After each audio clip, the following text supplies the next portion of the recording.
Ease माई trip या फिर easy trip planners, आप जानते ही हैं लिस्टिंग के बाद से लगातार हमने कंपनी से बात भी करी है और 2008 में कंपनी ने शुरुआत करी थी। फिलहाल देश की दूसरी सबसे बड़ी ऑनलाइन ट्रैवल प्लेटफॉर्म है।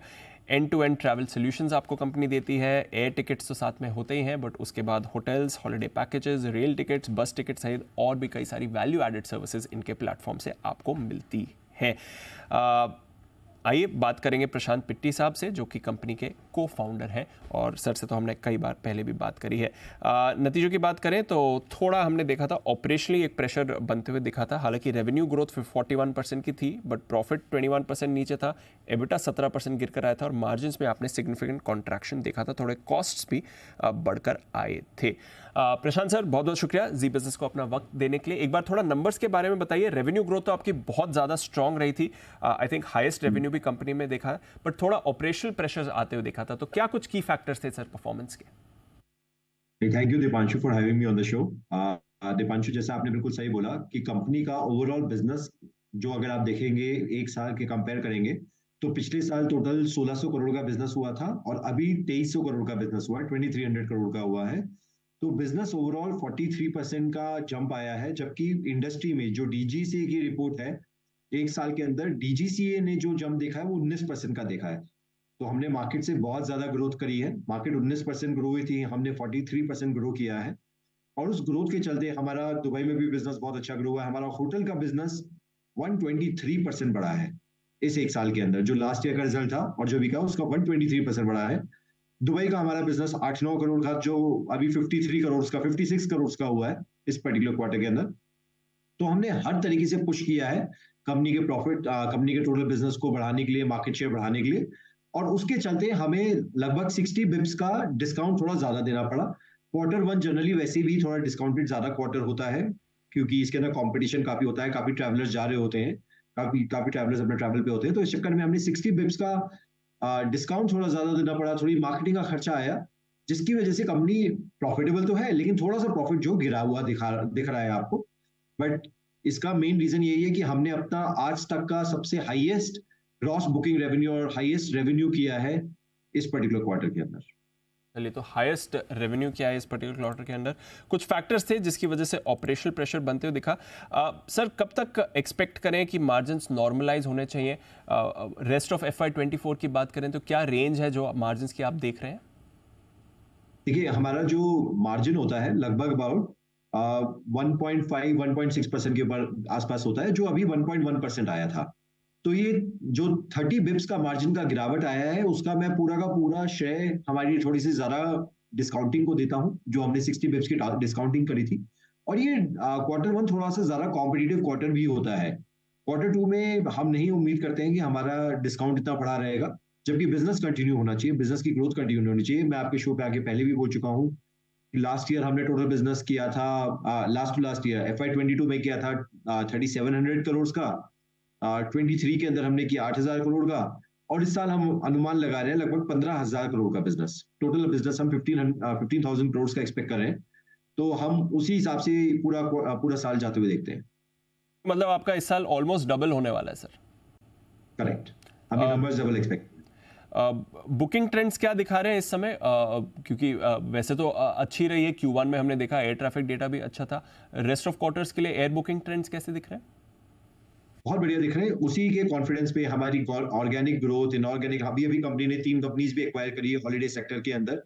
मतलब वो प्रोसेस के अंदर हम 51% कंपनी एक्वायर कर रहे हैं, 3 कंपनी की, डू ट्रैवल्स की, गाइडलाइंस की और ट्रिप शॉपी की। और हमारी ऑर्गेनिक और इनऑर्गेनिक ग्रोथ स्ट्रेटेजी काफी स्ट्रांग है, जिसके चलते हम बड़े आराम से एक्सपेक्ट कर रहे हैं कि हम इस साल के अंदर 15,000 करोड़ का बिजनेस कर लेंगे। क्या कुछ ये नई वैल्यू एडेड सर्विसेज दे रहे हैं सर? ये जो आपने रिसेंट एक्विजिशन के लिए ब्लू की भी आपने जो बात करी, कौन सी सर्विसेज हैं और फिर ये कैसे ऐड करती हैं वैल्यू में? बिल्कुल। देखिए, ईज़मा ट्रिप पे जो ज्यादातर बुकिंग होती है वो फ्लाइट की होती है, होटल्स की होती है, बस की, ट्रेन की होती है। हॉलिडे हमारा सेगमेंट इतना ज्यादा नहीं बिकता है। और स्पेशली हॉलिडे 2 टाइप के होते हैं। एक तो होता है जो कि होता है FIT, जिसके अंदर कस्टमर्स चूज करते हैं, और एक होता है आपका ग्रुप ट्रैवल, जिसके अंदर कस्टमर ग्रुप के अंदर ट्रैवल कर रहे हैं। तो ग्रुप ट्रैवल हमारे प्लेटफॉर्म पे बिकना थोड़ा ज्यादा आसान है, क्योंकि हम सेल्फ सर्विस प्लेटफॉर्म है। आप आते हैं, देखते हैं, अच्छा लगता है। ग्रुप ट्रैवल के अंदर आपको पूरी आइटनरी दिख रही है, और पूरी आइटनरी के अंदर आपको अच्छा लगा वो आइटनरी समझ में आ रहा है, आपको डेट भी फिक्स दिख रहे हैं कि 15 अगस्त को जा रहे हैं और 25 अगस्त को वापस आ रहे हैं, लोग जा रहे हैं, यूरोप जा रहे हैं, 10 दिनों का यूरोप का पैकेज है। तो ग्रुप पैकेजेस हमारी वेबसाइट पे लगभग 10 लाख लोग, हमारी वेबसाइट और ऐप पे लगभग 10 लाख लोग डेली बेसिस पे हमारे वेबसाइट पे आते हैं। तो ज्यादातर जो कंपनी हमने एक्वायर करी है ये ग्रुप ट्रैवल की या कि क्रूज की कंपनी थी। तो ये सारा फिक्स ट्रैवल का पैकेजेस हैं जो कि हमारी वेबसाइट पे बिकना आसान है और वैसी कंपनी से हम एक्वायर कर रहे हैं सर। अच्छा, मैं देख रहा हूँ सर, हालांकि जो सेगमेंटल रेवेन्यू में ब्रेकअप देखें तो जो होटल पैकेजेस हैं वो ओवरऑल रेवेन्यू में इतना कंट्रीब्यूट नहीं करते हैं, बट फिर भी जो होटल पैकेजेस का रेवेन्यू है वो 75% गिर कर आया है। 7.2 करोड़ के मुकाबले -2 करोड़ दिख रहा है। जरा ये समझाएं सर। ये बेसिकली आफ्टर डिस्काउंट हम रिपोर्ट करते हैं। तो पिछली बार हमने डिस्काउंट कम दिए थे, इस बार होटल के अंदर भी हमारे डिस्काउंट बढ़े हुए थे, इस वजह से आपको -2 दिख रहा है रेवेन्यू का पर्टिकुलर। तो हम जो रेवेन्यू रिपोर्ट करते हैं उसके अंदर ऑलरेडी डिस्काउंट इनग्रेन्ड होता है कि कितना डिस्काउंट हमने दे दिया है। तो अगर जैसे आप हमारा डिस्काउंट देख रहे हैं, रेवेन्यू फ्रॉम ऑपरेशन इस क्वार्टर का 124 करोड़ देख रहे हैं, तो उसके अंदर ऑलरेडी जो हमने डिस्काउंट दिया है वो गिर चुका है।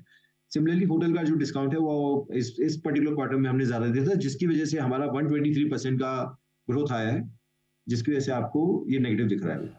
सर अब थोड़ा ये बात समझाएंगे, क्योंकि आप ओपनिंग आंसर में भी बता रहे थे कि डिस्काउंटिंग थोड़ी ज़्यादा रही है, क्योंकि अगर एयर ट्रैफिक इतना अच्छा ग्रो कर रहा है, एयर बुकिंग आपकी अच्छी है, रेवेन्यू आपका फोरकास्ट है ऑलमोस्ट डबल होगा, तो फिर इतने हायर डिस्काउंटिंग क्यों है? अगर डिमांड अच्छी है तो इतनी ज़्यादा डिस्काउंटिंग की ज़रूरत क्या है सर? डिस्काउंट हमने इस पर्टिकुलर क्वार्टर में 60 बिप्स थोड़ा ज्यादा किया था। पिछले क्वार्टर में हमारा जो डिस्काउंट था वो लगभग मेरे ख्याल से 2.9% था, जो अभी इस क्वार्टर में हमने 3.2% के हिसाब से किया है। जो 30 बिप्स का डिफरेंस आया है वो इस क्वार्टर के हिसाब से आया है। लास्ट ईयर के हिसाब से देखेंगे तो लास्ट ईयर 2.6% था, जो अभी 3.2% है। तो डिस्काउंटिंग ये सीजन ऐसा है, Q1 सीजन ऐसा है जिसके अंदर ट्रैवलर्स काफी ट्रैवल करते हैं और जिसके अंदर काफी कंपटीशन होता है। There are 6-7 other OTAs as well. तो ये सिक्लिकल प्रोसेस है। Q2 के अंदर जनरली इतना डिस्काउंटिंग नहीं देखा जाता जितना Q1 के अंदर देखा जाता। Understood sir, understood. अच्छा, 2-3 चीज़ें और आपसे समझनी है। एक तो ये जो फ्रेंचाइज स्टोर नेटवर्क आप बढ़ा रहे हैं अपना, थोड़ा इसके बारे में अपडेट दीजिए। फिलहाल कितने स्टोर्स हैं, कितना और एक्सपेंशन होने वाला है? I think recently Gujarat, Rajasthan, Punjab में भी आपने कुछ स्टोर्स खोले थे। तो हमारे 5-1 स्टोर हो चुके हैं और इस साल के अंदर हम लगभग 15-20 स्टोर करना चाहते हैं। ये स्टोर्स हम बहुत सिलेक्टिवली लोकेशंस पे ओपन कर रहे हैं, जहां पे हमें ऑफलाइन बिजनेस बहुत अच्छा दिख रहा है, जहां पे there are certain set of customers जो कि हॉलीडेज आमने सामने बैठ के ही बनाना चाहते हैं। उनको पूरा कंफर्ट चाहिए। हॉलीडे के अंदर 100 टच पॉइंट्स होते हैं। एक फ्लाइट टिकट के अंदर, होटल के अंदर इतने टच पॉइंट्स नहीं होते हैं। हॉलीडे के अंदर बहुत सारी सर्विसेज भी इंक्लूडेड होती हैं, लैंड सर्विसेज इंक्लूडेड होती हैं, साइट सीइंग्स इंक्लूड होती हैं, खाना भी इंक्लूड होता है। तो हम अपना कस्टमर बेस बढ़ाने के लिए जो कस्टमर्स ऑफलाइन सुविधा इस्तेमाल करना चाहते हैं, उन शहरों के अंदर हम अपने फ्रेंचाइजी स्टोर्स दे रहे हैं और अभी कुछ 5-1 फ्रेंचाइजी स्टोर हो चुके हैं। इस साल के आखिरी तक 15-20 देखेंगे।